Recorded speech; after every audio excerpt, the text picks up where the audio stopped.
There are manoeuvrings afoot in the world of robotics. The Swiss engineering group ABB is to buy the Spanish robotics firm ASTI in a deal that will see it move away from its traditional base in automotive and towards consumer logistics. But its president for robotics has been explaining to me why even robots couldn't escape this pandemic. Well, our strategy is to grow in many new industries. We started in automotive, and now we're expanding heavily into logistics.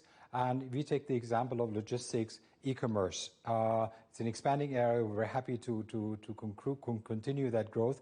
If you think about when you click that button, I want to order something and I want to have it tomorrow, that puts a lot of challenge on the entire value chain. So with this acquisition, we can enter more into logistics, even healthcare.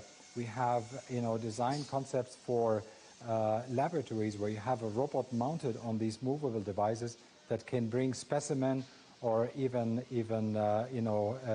medicine to certain stations and go away from them. So it really enhances our ability to add more productivity to our customers. Does this signal a move away from automotive, your traditional origins?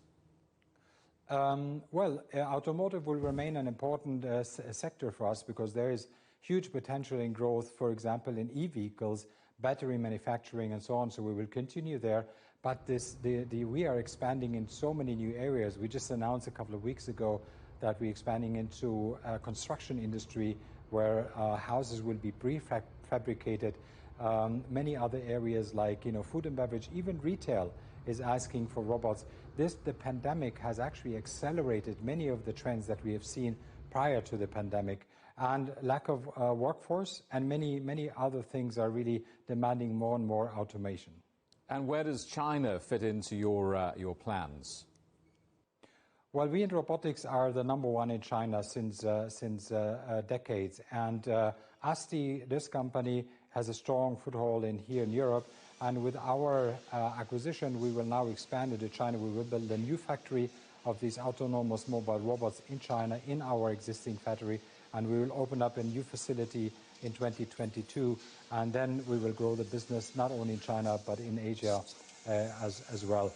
How is the pandemic for you? And I wonder, what is the role of robotics and automation in this global post-pandemic recovery?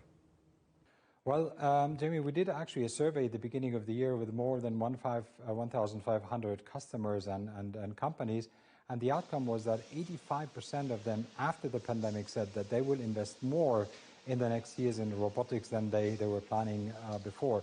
So we see a huge demand because also, you think of logistics, you see all the challenges of this uncertainty. Automation gives you that flexibility and also independence and also nearshoring. So many of these trends are being accelerated. Not new, but we see an increased trend in there. I mean, buying from home is now becoming the normal. And without these mobile devices and with the robots in these fulfillment centers, in logistics centers, customers will not be able to fulfill their tasks.